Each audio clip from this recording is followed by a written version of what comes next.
हिंदी व्याकरण के दो ऐसे टॉपिक जहां से एग्जाम में 10 नंबर से ज्यादा के प्रश्न आते हैं और ये क्लास 10 और क्लास 12 और कंपटीशन तीनों तरह के विद्यार्थियों के लिए बहुत ही इंपॉर्टेंट है। क्लास 10 के भी एग्जाम में ये आते हैं कारक से और ये आपका उच्चारण स्थान से। 12 में भी आते हैं, कंपटीशन में बहुत ज्यादा आते हैं। तो आज की इस वीडियो में हम लोग कारक और साथ में उसकी विभक्तियां और उच्चारण स्थान को ट्विकली समझेंगे। और याद रखिएगा 100% अगर 10 नंबर एग्जाम में नहीं लड़ेगा तो आप बता दीजिएगा और ट्विकली आपके दिमाग में सब चीजें बैठ जाएगी। देखो बाबू, सबसे पहले हम लोग कारक के बारे में जानेंगे और दूसरा का हम लोग ये उच्चारण स्थान के बारे में जानेंगे। ज्यादा नहीं जानना है बाबू, थोड़ा सा जानना है बस।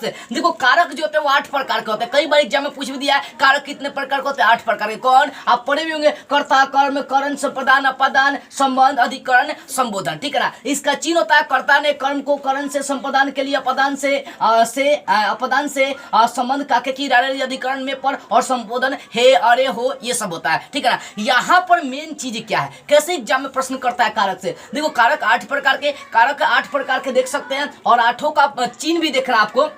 कर्ता का चिन्ह ने, कर्म का चिन्ह को, करण का चिन्ह से का मतलब जहां जुड़ने वाला चीज होगा। जैसे चाकू से केक को काटा तो चाकू और केक सट रहा है, मतलब जुड़ा हो रहा है। तो जहां पर से का मतलब जुड़ाव अर्थ निकलेगा, जुड़ाव जुड़ने का अर्थ निकलेगा, तो वहां पर करण आपका कारक हो जाएगा। संप्रदान मतलब के लिए, संप्रदान का चिन्ह के लिए, अपदान का चिन्ह से होगा। से मतलब यहाँ पर अलग, यानी जहां से हो और वहां से अर्थ अलगाव का निकले। जैसे पेड़ से पत्ते गिर रहे हैं तो पेड़ से पत्ता अलग हो रहा है और यहाँ से भी लगा है, इसका मतलब ये कौन सा कारक हो गया, अपादान। संबंध का चिन्ह काके की रारे री, अधिकरण का चिन्ह में या पर और संबोधन का चिन्ह हे अरे हो। अब एग्जाम में कैसे करता है, और एक चीज समझ लो, यहाँ पर विभक्तियां भी लिखा हूं। कई बार पूछता है कि राम ने रावण को मारा, तो चिन्ह देखना है बस। चिन्ह राम ने आ रहा है, इसका मतलब कौन सा कारक होगा, कर्ता। यानी कर्ता ने किस विभक्ति में आ जाएगा, प्रथमा विभक्ति में आ जाएगा, यानी कर्ता प्रथम विभक्ति होता है। ठीक है ना। याद रखिए कई बार एग्जाम में ऐसे क्वेश्चन करेगा, पूछेगा राम ने रावण को मारा, यहाँ पूछेगा कि किस कारक का प्रयोग हुआ है, तो कारक पूछेगा तो राम ने आ गया तो कर्ता कारक। लेकिन पूछेगा एग्जाम में कि राम ने रावण को मारा,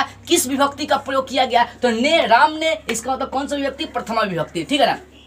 तो ने चिन्ह आएगा तो प्रथमा, को आएगा तो द्वितीय, से आएगा जहां जुड़ाव का ऑप्शन होगा तृतीय, अगर के लिए आएगा तो चतुर्थी विभक्ति, अगर से अलगाव का ऑप्शन बनेगा तो पंचमी विभक्ति, काके टी रारे आ गया तो षष्ठी विभक्ति, में या पर आ गया तो सप्तमी विभक्ति, हे अरे हो आ गया तो संबोधन विभक्ति। यानी कहने का सीधा सा ये मतलब है विभक्तियां 7 गो ही होती है। ठीक है ना। आप ले सकते हैं प्रथमा से लेकर सप्तमी तक। ठीक है ना। तो ये क्वेश्चन आपसे एग्जाम में कर सकता है। पूछेगा पेड़ से पत्ते गिरते हैं, किस विभक्ति का प्रयोग किया गया, तो पेड़ से पत्ते गिर रहा है तो से है अलगाव, तो से अलगाव का ऑप्शन अपादान होता है। अपादान किस कारक में आता है, किस विभक्ति में आता है, पश्चिमी। यानी पेड़ से पत्ते गिरते हैं, किस विभक्ति में, पश्चिमी विभक्ति का यहाँ पर प्रयोग किया गया। तो ऐसे एग्जाम में क्वेश्चन कर सकता है। पूछेगा कि क्वेश्चन आपसे कर सकता है कि किताब पर लिखो, तो किताब पर लिखो तो पर आ गया। अब पूछेगा किस कारक का प्रयोग हुआ, तो पर किस में आता है, देखो में या पर अधिकरण में, तो अधिकरण विभक्ति का प्रयोग हुआ है। लेकिन एग्जाम में यही क्वेश्चन करेगा कि किताब पर लिखो किस विभक्ति का प्रयोग हुआ था,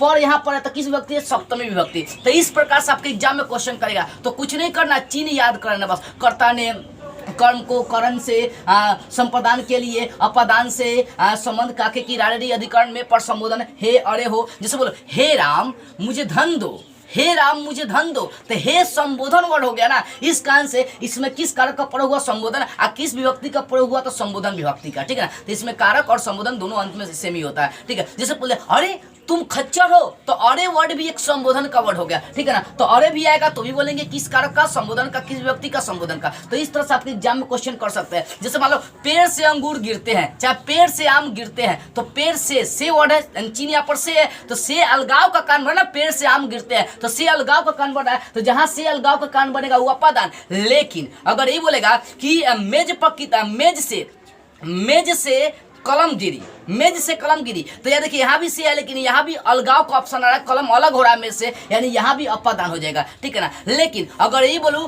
कि किताब से कलम से कॉपी लिखो, कलम से कॉपी लिखो, तो कलम से कॉपी, यानी से जो यहाँ पर जुड़ाव का कान बन रही है तो हो जाएगा आपका करण। तो इन दोनों का ध्यान रखना, करण और अपादान। एक से का मतलब जुड़ाव और एक से का मतलब अलगाव। यानी जहाँ जुड़ाव में अगर से आएगा, मतलब जहाँ जुड़ाव में अगर से चिन्ह आ रहा है तो कर्ण, और जहाँ अलगाव में अगर से चिन्ह आ रहा है तो हो जाएगा अपादान। ठीक है ना। इस प्रकार से आपको सेंटेंस देगा, अब बोलेगा कौन सा कारक प्रयोग हुआ, कौन सा विभक्ति प्रयोग हुआ, प्रयोग हुआ। जैसे एग्जाम्पल दे रहा हूं कि सीता का विवाह राम से हुआ, सीता का विवाह राम से हुआ, तो यहाँ पर का आ गया। तो का किसका चिन्ह है बाबू, तो संबंध का है, का के की रेडी कहीं भी आ जाएगा, का के की तो का आ गया। तो संबंध कारक का पूछेगा किस विभक्ति का प्रयोग हुआ, तो का के चिन्ह षष्ठी विभक्ति है आपका, तो षष्ठी विभक्ति। वही बोल सकता है बिहार की राजधानी पटना, तो की आ गया, की आ गया, तो की आपका संबंध में होता है, नहीं कारक संबंध हो जाएगा। और वही अगर पूछेगा कौन सी विभक्ति, तो षष्ठी विभक्ति। तो इस प्रकार से आप कारक चिन्ह का प्रयोग कर सकते हैं। दूसरी बात आते हैं उच्चारण स्थान। देखो उच्चारण स्थान में बस इतना मोटा मोटी आपको याद रखना है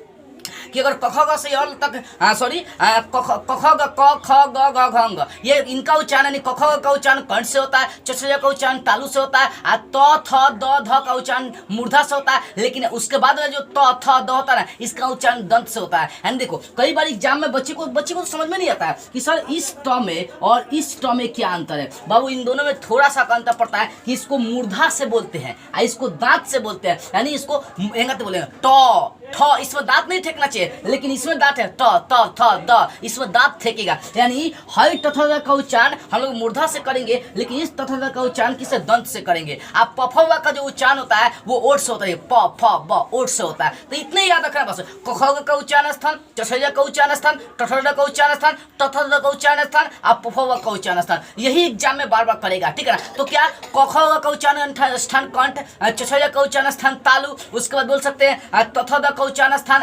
आपका मूर्धा, त थ द का उच्चारण स्थान क्या हो जाएगा दंत, आप पफवा का उच्चारण स्थान क्या हो जाएगा ओठ। देखो यहाँ पर लिख दिया हूँ क ख का उच्चारण स्थान और उसमें जुड़ जाएगा अ आ ह और अह, इन सब का उच्चारण स्थान कंठ होता है। यानी क ख के अलावा चार गो और इसमें वर्ड जोड़ेंगे अ आ ह और अह, इन चारों का उच्चारण स्थान भी कंठ से होगा। आज छ छ ज के अलावा इसमें छोटी ई बड़ी य और तलाबे स, इन चारों का उच्चारण स्थान भी किससे होगा तालु से होगा। ट थ द के अलावा री र और स पेट कटवा स, इन तीनों का उच्चारण स्थान मूर्धा से होगा। वही ट ठ ड ढ न, उसका ल और स का उच्चारण स्थान आपका दंत से हो जाएगा। प फ व का अब बड़ा ऊ और छोटा ऊ इन सबका उच्चारण स्थान ओठ से हो जाएगा। और साथ में ए ये अ में पढ़ते हैं ना, तो इनका उच्चारण स्थान कंठ तालु से हो जाएगा। यानी कंठ तालु दोनों एक के साथ है, यानी ए बोलने के लिए कंठ तालु दोनों एक साथ शॉर्ट होता है, ठीक है।